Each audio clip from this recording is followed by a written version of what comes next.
بسم اللہ الرحمن الرحیم۔ السلام علیکم۔ پیش خدمت ہے حالات حاضرہ کا خصوصی بلیٹن۔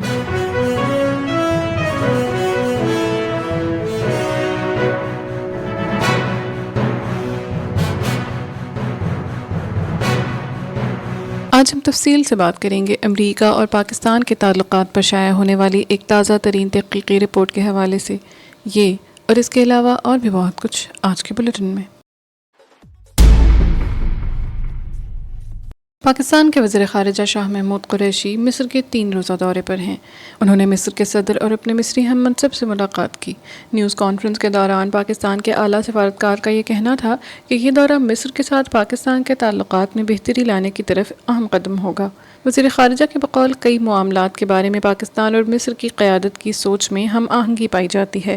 بین الاقوامی امور کے ماہرین کا کہنا ہے کہ پاکستان اب اپنی اقتصادی سفارتکاری کو افریقی ممالک تک وسعت دینے کی کوشش کر رہا ہے۔ ان کا کہنا تھا کہ پاکستان کے وزیر خارجہ کا دورہ مصر بھی انہی کوششوں کا حصہ ہے۔ تجزیہ کاروں کے خیال میں پاکستان کے وزیر خارجہ کا یہ دورہ صرف مصر تک محدود نہیں رہے گا، بلکہ مستقبل میں پاکستان کے اعلیٰ سفارتکار دیگر افریقی ممالک کے دورے بھی کر سکتے ہیں۔ پاکستان کی اب یہ کوشش ہے کہ ایسے ممالک جن کے ساتھ پاکستان کے تعلقات زیادہ فعال نہیں ہیں، انہیں زیادہ فعال بنایا جائے، جن میں مصر بھی شامل ہے، جس کی جغرافیائی اہمیت افریقہ اور مشرق وسطیٰ کے حوالے سے ہے۔ تجزیہ کاروں کے مطابق ماضی میں پاکستان کے مصر کے ساتھ تعلقات فعال رہے ہیں، لیکن ان کا کہنا ہے کہ اب ان تعلقات میں کوئی خاص گرم جوشی نہیں پائی جاتی۔ نئے تجارتی مواقعوں کی تلاش کے ساتھ ساتھ پاکستان اس بات کا بھی خواہاں ہے کہ بین الاقوامی سطح پر درپیش معاملات میں سفارتی حمایت کو وسیع کیا جائے۔ یاد رہے کہ پاکستان کے وزیر خارجہ کا یہ دورہ ایک ایسے وقت میں ہوا ہے جب حال ہی میں بعض عرب ممالک اسرائیل کے ساتھ سفارتی تعلقات استوار کر رہے ہیں، جبکہ مصر کئی دہائیاں قبل اسرائیل کو تسلیم کرنے والا پہلا عرب ملک ہے۔ تجزیہ کاروں کے مطابق اسرائیل کو تسلیم کرنے کے حوالے سے پاکستان کوئی بھی فیصلہ اپنی ترجیحات کو مد نظر رکھ کر ہی کرے گا۔ یاد رہے کہ پاکستان کے وزیر خارجہ اپنے مصری ہم منصب کی دعوت پر مصر کے 3 روزہ دورے پر منگل کو قاہرہ پہنچے تھے، جہاں انہوں نے مصر کی کاروباری برادری کے نمائندوں سے بھی ملاقات کی اور انہیں پاکستان میں سرمایہ کاری کے وسیع امکانات کے بارے میں آگاہ کیا۔ چین سال 2020 میں امریکہ کو پیچھے چھوڑ کر اب یورپی یونین کا سب سے بڑا تجارتی شراکت دار بن گیا ہے۔ کورونا وبا کی وجہ سے یورپ کے اہم شراکت دار ممالک کے درمیان تجارت میں کمی واقع ہوئی، لیکن چین ان منفی اثرات سے بچنے میں کامیاب رہا۔ گزشتہ سال چین اور یورپی یونین کے درمیان 709 ارب ڈالر کی تجارت ہوئی تھی، جبکہ 2020 میں امریکی تجارت 671 ارب ڈالر رہی۔ اگرچہ کورونا وبا کی وجہ سے پہلی سہ ماہی میں چین کی معیشت خراب ہوئی، لیکن اقتصادی صورتحال میں بہتری آنے کے بعد سال کے آخر میں یورپی یونین کی جانب سے سامان کی مانگ میں اضافہ ہوا۔ سال 2020 میں بڑی عالمی معیشتوں میں چین واحد ملک تھا جہاں معاشی نمو دیکھی گئی۔ اسی وجہ سے یہاں یورپی کاروں اور لگژری ساز و سامان کی طلب میں اضافہ ہوا۔ دریں اثنا الیکٹرانک اور طبی آلات کی زبردست مانگ کی وجہ سے چین کی یورپ میں برآمدات کو بھی فائدہ ہوا۔ افغان امن معاہدہ خطرے میں، طالبان کے موسم بہار میں نئے حملوں کی تیاریاں۔ 1 سال قبل دوحہ میں امریکہ اور طالبان کے درمیان ایک امن معاہدہ ہونے کے بعد توقعات کے برعکس طالبان باغیوں کے حملوں میں تیزی دیکھی گئی، اور اب طالبان نے معاہدے کے مطابق غیر ملکی فوج کا انخلا نہ ہونے کی صورت میں حملوں میں شدت لانے کی دھمکی دی ہے۔ امریکی صدر جو بائیڈن کی انتظامیہ افغانستان سے متعلق اپنے منصوبوں پر نظر ثانی کر رہی ہے کہ کیا اس سے سابق صدر ڈونلڈ ٹرمپ کی جانب سے طالبان کے طے کردہ معاہدے کے مطابق 1 مئی تک اپنی افواج کا انخلا کرنا ہے یا نہیں۔ بھارت نے سکھ زائرین کو پاکستان جانے سے روک دیا۔ بھارتی وزارت داخلہ نے سکھ زائرین کو پاکستان جانے سے یہ کہتے ہوئے روک دیا ہے کہ وہاں سلامتی کی صورتحال ٹھیک نہیں۔ سکھ رہنماؤں نے حکومت کے فیصلے پر افسوس کا اظہار کیا ہے۔ بھارت میں کسانوں کا احتجاج، ریل سروس بری طرح سے متاثر۔ بھارت میں زرعی قوانین کی مخالفت کرنے والے کسان مظاہرین کی جانب سے بطور احتجاج 4 گھنٹے کی ریل گاڑی روکو مہم سے ٹرینوں کی آمد و رفت بری طرح سے متاثر ہوئی ہے۔ بھارت کے بیشتر کسان تنظیمیں حکومت سے نئے زرعی قوانین واپس لینے کا مطالبہ کر رہی ہیں اور اس کے لیے گزشتہ تقریباً 2.5 ماہ سے دارالحکومت نئی دلی کے مضافاتی علاقوں میں کسانوں کے دھرنے جاری ہیں۔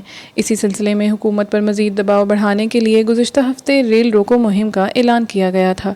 کسی بھی کشیدہ صورتحال سے نمٹنے کے لیے حکومت نے سیکیورٹی کے سخت انتظامات رکھے ہیں، جبکہ مختلف حساس علاقوں میں پولیس اور نیم فوجی اضافی دستے تعینات کر دیے گئے ہیں۔ اور اب بات کریں گے آج کے اہم موضوع کے حوالے سے۔ امریکہ اور پاکستان کے تعلقات پر شائع ہونے والی ایک تازہ ترین تحقیقی رپورٹ کے مطابق طویل عرصے سے جاری مسائل اور حالیہ چیلنجز کے باوجود ان دونوں ممالک کے باہمی تعلقات کو کئی شعبوں میں مضبوط بنیادوں پر استوار کیا جا سکتا ہے، اور ایسا کرنا دونوں ممالک اور خطے کے لیے مفید ہوگا۔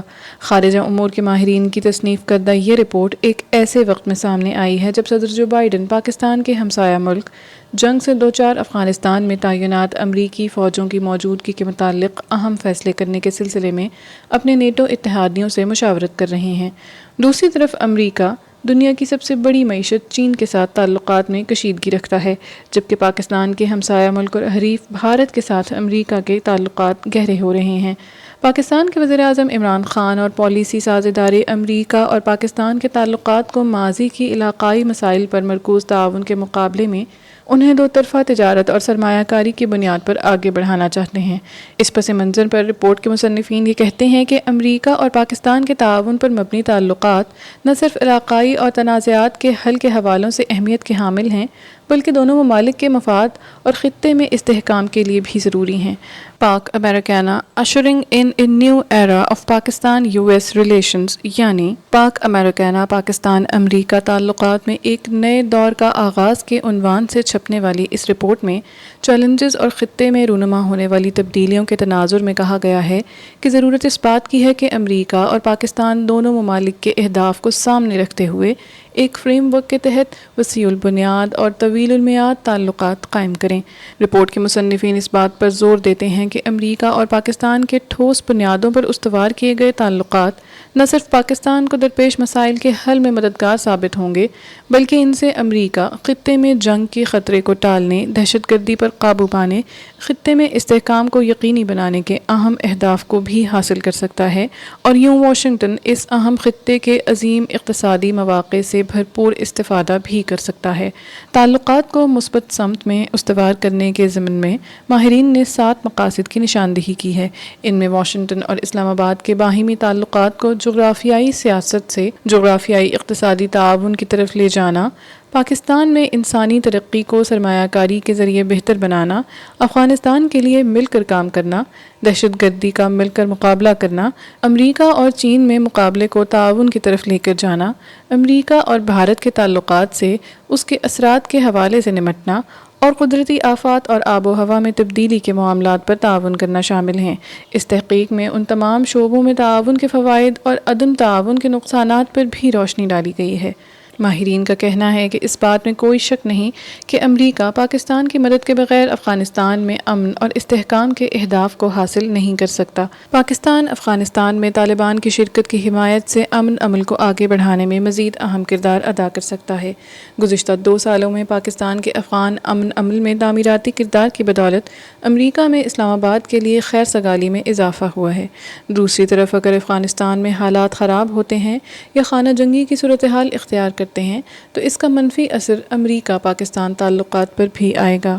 پاکستان کی یہ کوشش ہے کہ وہ اپنے آپ کو امریکہ کے لیے اہم رکھے، اور اس بات میں کوئی مبالغہ بھی نہیں کہ پاکستان خطے میں امریکہ کے چین کے ساتھ تعاون اور ایران کے ساتھ مذاکرات کے تناظر میں اہم کردار ادا کر سکتا ہے۔